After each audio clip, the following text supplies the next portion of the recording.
in conflict. Breaking news. What's going on, Elizabeth? Well, David, so I mean, is this for real? There have been British statements coming out against Russia that have been coming out and they've been intensifying and they've been coming out from the country's highest ranking military and security ranks. Yeah. What do you Well, think about this? maybe they were smoking weeds that morning. It's not a joke. It's not a laughing matter, but it's ridiculous. What they are saying, basically, on a serious note here, what they are saying is basically the question that some have been asking is, can UK take on Russia by itself? Which is a joke. I mean, come on. Let's be realistic. Because immediately after the Brexit, we all see now where Britain is headed towards. Mhm. Then now it's becoming like sort of it's lost. UK is lost, does not know what to do. So the statements like this, sort of, what is the purpose of something like this? That becomes the question of the day.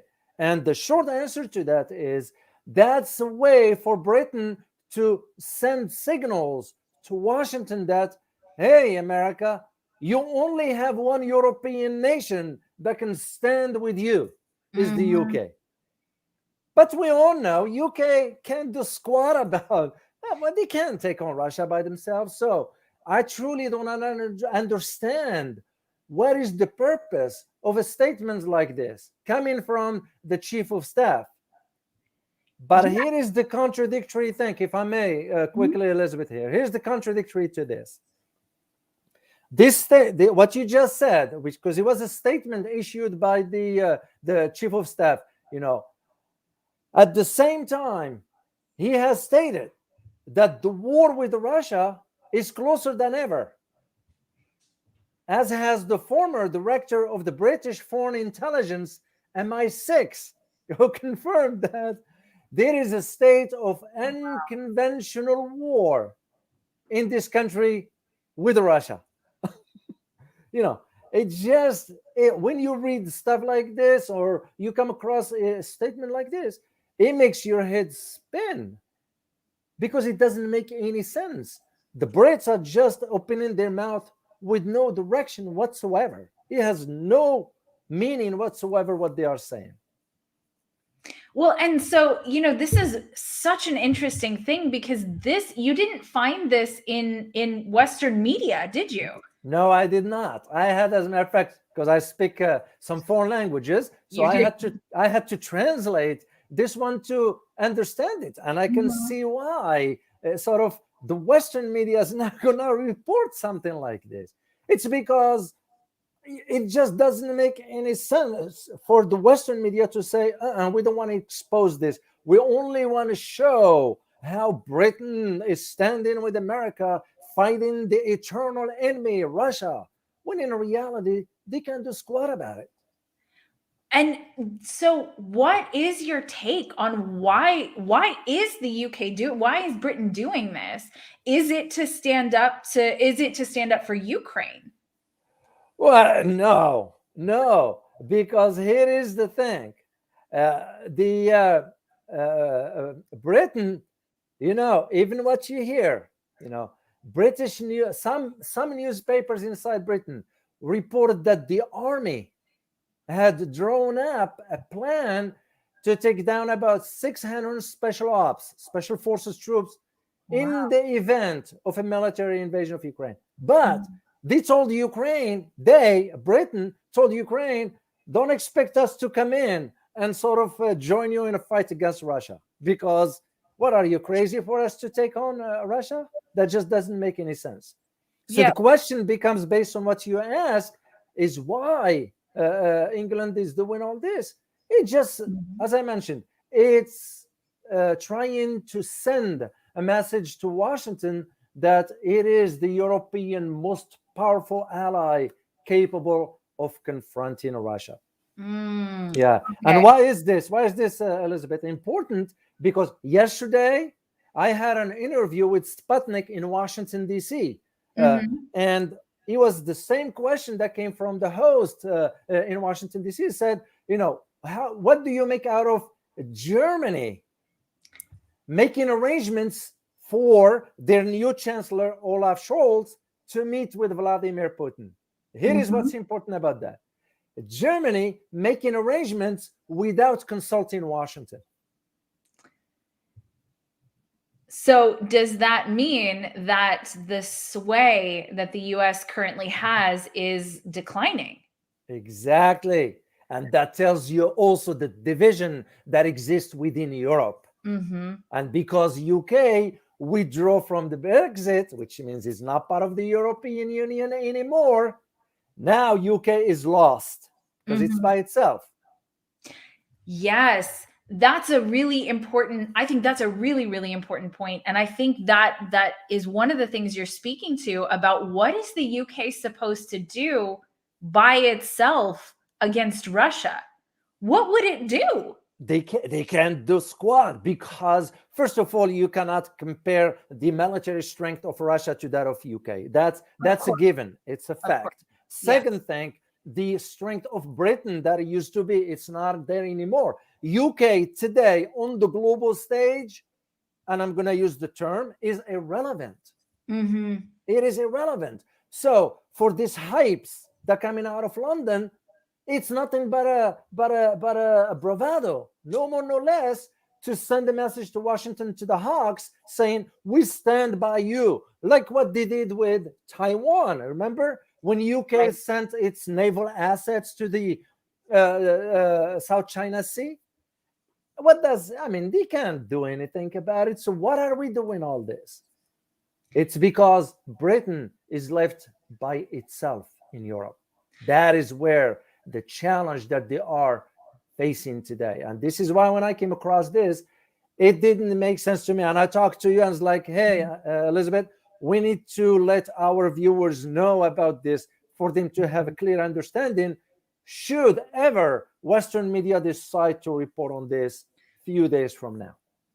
Well, so this is what an interesting sort of change of power that's happening. The next episode that we're going to do actually has to do with sort of the restructuring of global power that's happening right now.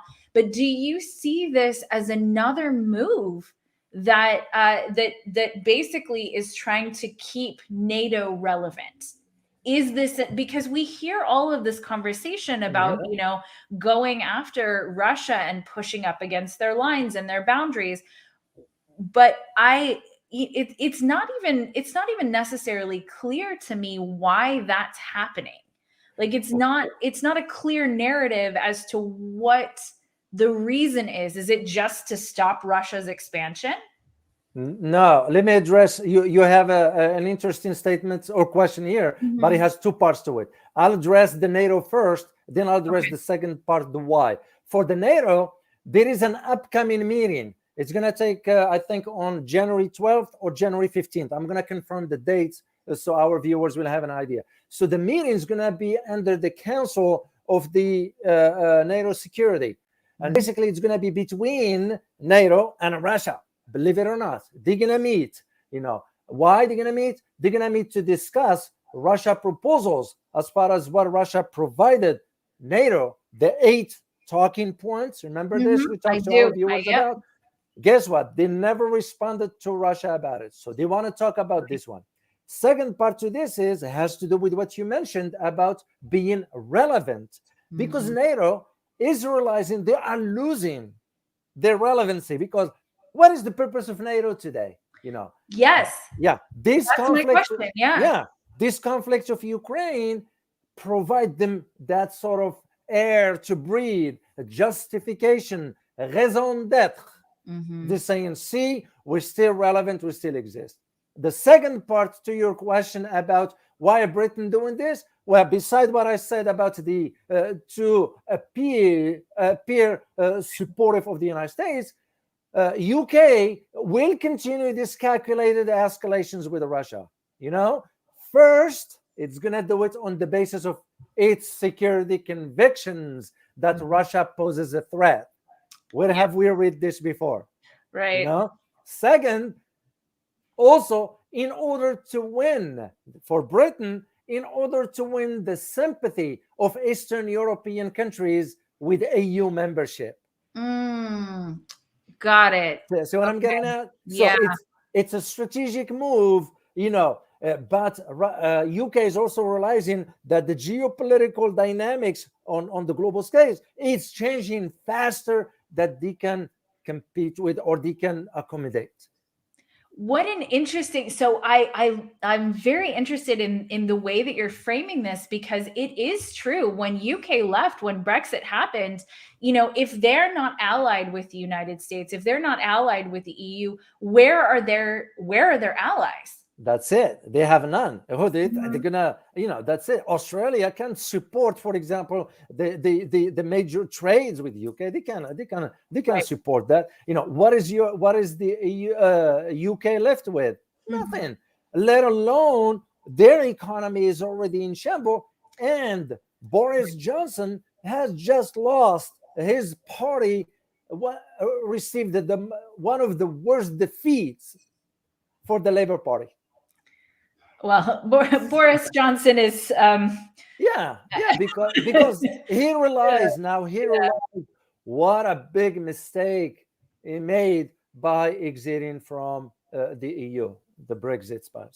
So what's left for UK? Nothing. It's just to ride, to hitchhike on the wagon with the United States. Whatever the master says, they're gonna just follow, because basically they can't take on Russia by themselves. They don't have the means to do it.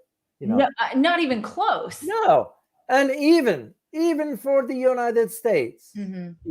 even for the United States, they're gonna have to think twice. There was the question right now that some geopolitical analysts, I'm one of them, asking that questions: will there be a military confrontation?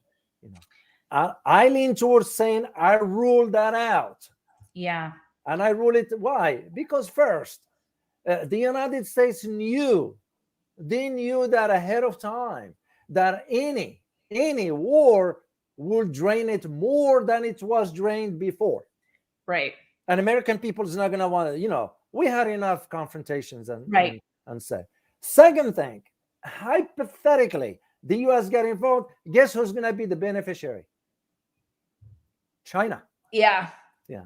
So, but also we're going to have to consider that Russia knew also that entering into Ukraine will turn into a difficult quagmire to get rid of. Yeah, and we get asked this question a lot, but do you see that happening? Do you No. see? Okay. No, I don't see it, only in one condition, and I stand by my conviction regarding this.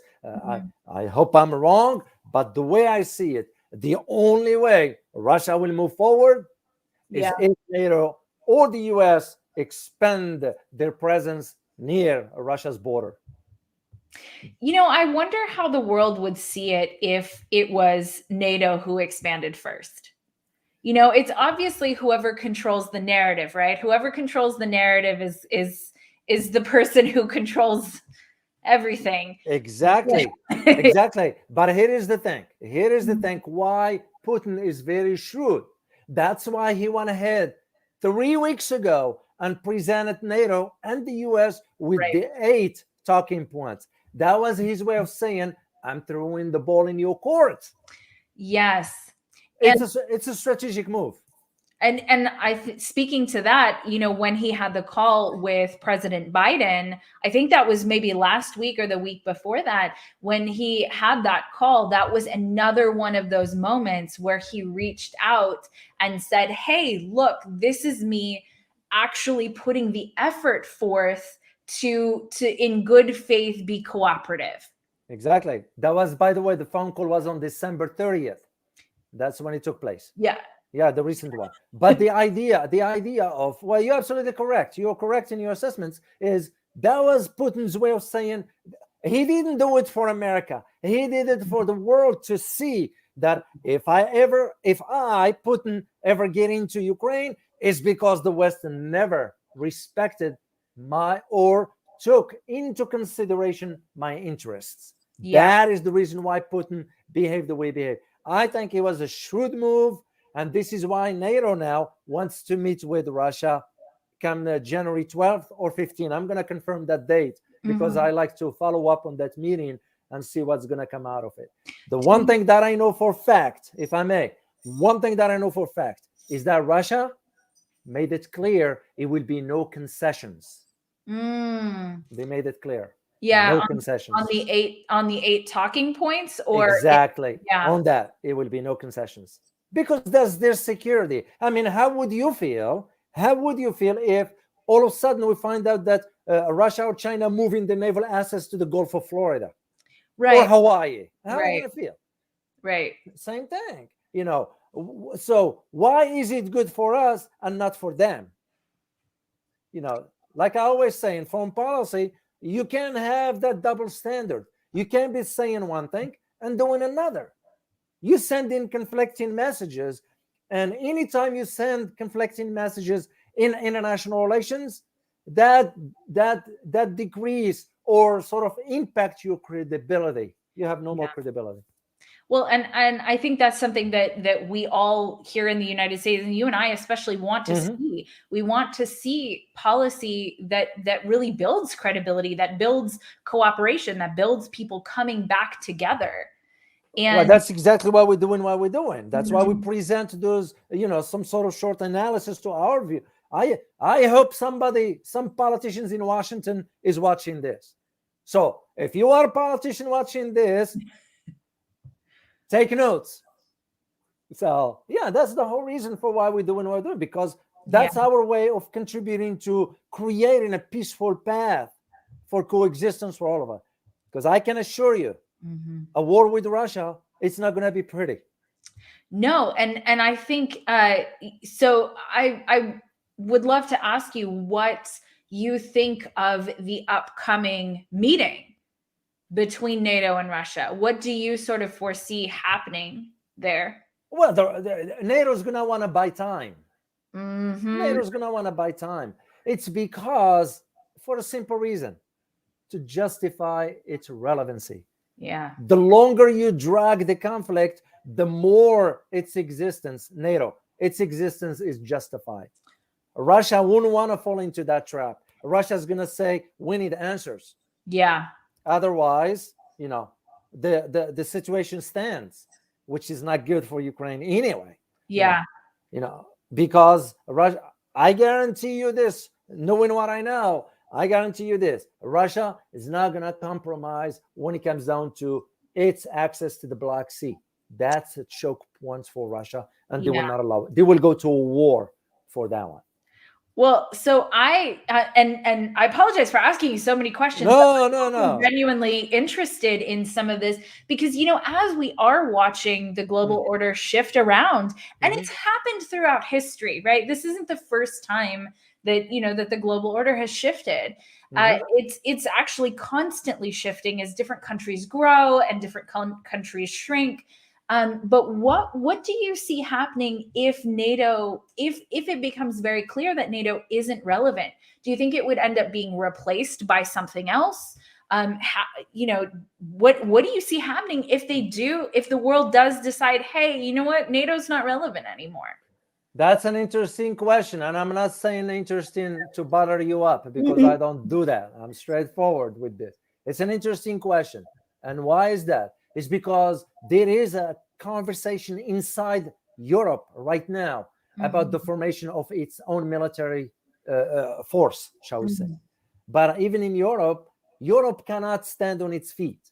Europe still have to depend on the United States to manage it. Because if Europeans couldn't manage their own affairs, they won't be able to establish a force, because it requires a lot of resources. So basically what is going to be happening with NATO is is going to be dragging conflicts to justify, and little longer. Because remember, we have now Ukraine, but don't forget about Taiwan. Okay. Right. Don't forget about Iran. Okay. Don't forget about North Korea. Don't forget, Libya. Don't forget, there are other hot spots when NATO is going to be, since when, for example, after the war on terror, NATO got involved? Well, NATO is not trained for the war on terror. Yeah. Excuse me. Yeah, that's true. So what's going to be happening with NATO? It's going to be sort of extending, just dragging the time. The sad part of all this, which most Americans have no clue, that we are financing NATO, and what do we get out of it? Right. Our tax money. What are we getting out of it?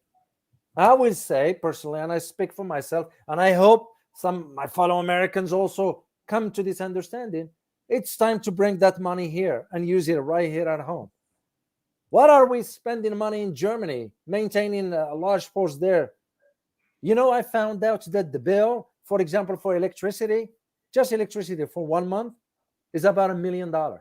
Oh my God. For US bases.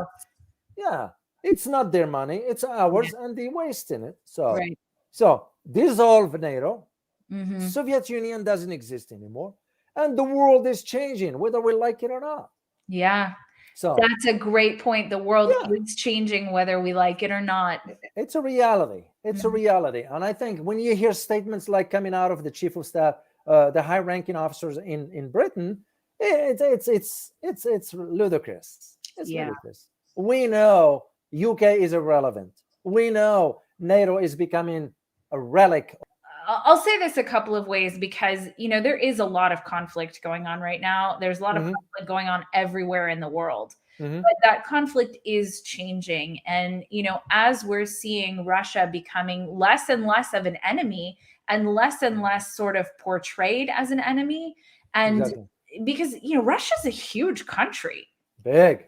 Russia is a huge country. And instead of fighting with those countries, integrating them and having them be part of the one world that we all are. Exactly. Serves people much better. Exactly. And all they are asking for are guarantees that NATO does not expand eastward. That's all they're asking for. Yeah. Simple. Very, very, very simple. We complicating matters because that creates an opportunity for NATO to still exist. That is where the issue is. So. Psychologically, there's a phenomena, right? So if a kid doesn't get enough attention, then they start to cause problems. Yeah. So I did that when I was a kid. Right. I'm sure many of us did that. We all did. For kids. But that phenomena, we like to joke that we're just children in adult bodies. But a lot of the strategies that we learned as kids are what we take out into the world, and we see that in geopolitics all the time. And this seems like a little bit of a case of that NATO needs to keep itself relevant. They need the attention to keep themselves relevant. And so instead of perhaps there are some real problems in the world. I mean, some real serious problems that we're facing in the world right now. One of them is the debt spiral. One of them is, mass starvation and homelessness. Those are huge problems. And repurposing and places where wars are horrendous. That's really happening, right? That's happening right now. And to repurpose that towards the things that would do the most for the people that are most in those horrible situations. It might be time to start letting go of some of the old stories that we've had, some of the old paradigms that we've had, and move towards new ones because the need is there. Do you agree with that? Exactly. No, I couldn't agree more. And this is one of the things at least for us, we're going to be addressing this year, 2022, because those are the topics of interest that we want our viewers. And this is why sort of we the one that requires more details and more, we do them on locals, we do have the membership because, as we all know, look at that, guys, down. That's our link to the locals, geopolitics.locals.com. It's because the platform there gives us the opportunity to talk freely.